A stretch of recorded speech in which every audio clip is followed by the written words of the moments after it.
Disse que Lula contou a ele que havia combinado com Emílio Odebrecht repasses de dinheiro lícito e ilícito da Odebrecht.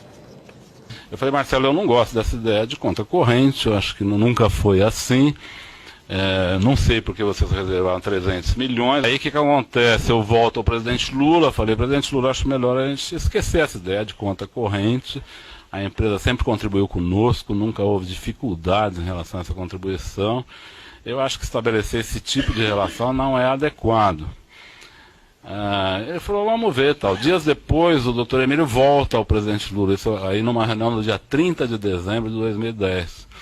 Nessa reunião, o presidente Lula leva a presidente Dilma, a presidente eleita, para que ele diga a ela das relações que ele tinha com a Odebrecht e que ele queria que ela preservasse o conjunto daquelas relações em todos os seus aspectos, lícitos e ilícitos. Não, o senhor estava nessa reunião? Não estava nessa reunião. O presidente Lula, no dia seguinte, me chama de novo. Eu não era do governo nessa época, eu era deputado. Mas eu estava muito integrado na campanha da presidente Dilma, que acabava de ter sido eleita. Então o presidente Lula me chama de novo e fala, olha, o Emílio veio, tivemos uma ótima reunião e ele confirmou os 300 milhões e falou que pode ser mais se for necessário. Palocci descreveu a atuação da ex-presidente Dilma Rousseff para compensar a Odebrecht pela perda da licitação de aeroportos. E na primeira leva de privatizações, onde foi privatizado o aeroporto de Guarulhos, de Campinas, Viracopos e de Brasília, a Odebrecht foi perdedora no processo, ela perdeu os 3. Eu fui a presidente Dilma, ela disse para que eles deviam ficar calmos, que numa próxima licitação ela cuidaria desse assunto. Aí eles retiraram o recurso que eles tinham na ANAC e foram beneficiados na licitação do aeroporto de Guarulhos, no Galeão, no Rio de Janeiro. Como foram beneficiados? Houve uma cláusula nessa licitação que impedia o vencedor da licitação de Cumbica de participar do aeroporto do Galeão, em condições livres. E isso foi colocado por solicitação da Odebrecht, então? Foi colocado por solicitação da Odebrecht. Palocci disse que o negócio com terreno para o Instituto Lula seria uma fratura exposta e que Lula pediu que ele conversasse com Dona Marisa para convencê-la a desistir do negócio. Vá lá e me ajude a convencer a Dona Marisa, de que esse prédio é inadequado, a compra foi inadequada, porque se eu fizer isso, ela vai ficar brava comigo, porque ela fala que eu não cuido disso, tal. Se você fizer, ela vai entender melhor, porque ela gosta de você, ela te entende, então. Eu fui lá achando que ia ter uma discussão, uma briga com a Dona Marisa, mas na verdade tive uma briga com o Dr. Bunlai e o Dr. Roberto Teixeira, que achavam que a compra tinha sido absolutamente normal, e acho aqui, doutor, que do ponto de vista deles, que são homens de negócio, era normal, entende? Não estou aqui criticando as pessoas, não. No conjunto, considerando a pessoa do presidente Lula, o governo, o Odebrecht, o Instituto Lula, aquilo era uma fratura exposta, era um convite à investigação. Né? E como é que as coisas... Aí a reunião andou mal, foi muito ruim, mas a Dona Marisa, eu quero ser honesto com o senhor, não fez nenhuma exigência, ela concordou na hora e achou que devia dispensar esse prédio, por isso esse prédio foi dispensado. O ex-ministro reconheceu que ele era o italiano na planilha de propina da Odebrecht.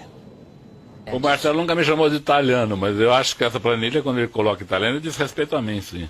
Ele nunca me chamou por esse nome, nem ele, nem o doutor Emílio, mas não sei porque ele escolheu essa alcunha. Mas tem vários e-mails que ele fala de italiano e Itália que não diz respeito a mim. Eu sei que não diz respeito a mim, pode dizer respeito a outras pessoas. Mas a planilha eu acredito que sim, porque boa parte do que é tratado nessa planilha são assuntos que eu tratei com ele. Mais adiante, no depoimento, Antônio Palocci fez questão de repetir o que tinha falado sobre presentes e pagamentos que Lula recebia da Odebrecht. Ele admitiu que palestras do ex-presidente Lula eram usadas como forma para receber os agrados. Foi o que eu expliquei para o doutor, para Sua Excelência, o juiz Sérgio Moro, agora, há poucos minutos. O Emílio abordou, no final de 2010, não foi para oferecer alguma coisa, doutor, foi para fazer um pacto, que eu chamei de pacto de sangue, porque envolvia um presente pessoal, que era um sítio, envolvia o prédio de um museu, pago pela empresa, que envolvia palestras pagas a R$200 mil, fora impostos, combinadas com a Odebrecht para o próximo ano, várias palestras. Envolvia uma reserva de R$300 milhões. Certo. O presidente Lula me procurou. Eu ficaria surpreso também. Eu não estranhei a surpresa do presidente, mas ele não mandou eu brigar com a Odebrecht. Ele mandou eu recolher os valores. Correto. Só para lembrar, essa conversa que o senhor afirma ter ocorrido entre o ex-presidente Lula e o senhor Emílio Odebrecht, o senhor não estava presente? Não. Certo. Eu esclareci que quem me contou essa conversa foi o presidente Lula na manhã seguinte. Palocci disse que ele e Lula discutiram maneiras de criar obstáculos para a Lava Jato. O senhor mencionou numa sua resposta, tentei ajudar a que não andassem as investigações da Operação Lava Jato, juntamente com o ex-presidente? Sim. Em algumas oportunidades, eu me reuni com o ex-presidente Lula e com outras pessoas no sentido de buscar, vamos dizer, criar obstáculos à evolução. E uma correção. Diferentemente do que dissemos na abertura do Jornal Nacional, o montante de dinheiro para as campanhas de Lula não foi de R$150 milhões, mas sim R$300 milhões, como vocês ouviram na boca de Palocci nas gravações que acabamos de mostrar. Quando o presidente Dilma foi tomar posse, a empresa entrou num certo pânico. E foi nesse momento que o Dr. Emílio Odebrecht fez uma espécie de pacto de sangue com o presidente Lula. Ele procurou o presidente Lula nos últimos dias do seu mandato e levou um pacote de propinas para o presidente Lula, que envolvia esse terreno do Instituto, que já estava comprado, e o seu Emílio apresentou ao presidente Lula, o sítio para uso da família do presidente Lula, que ele já tinha feito, já estava fazendo a reforma em fase final, e ele disse ao presidente Lula que o sítio já estava pronto.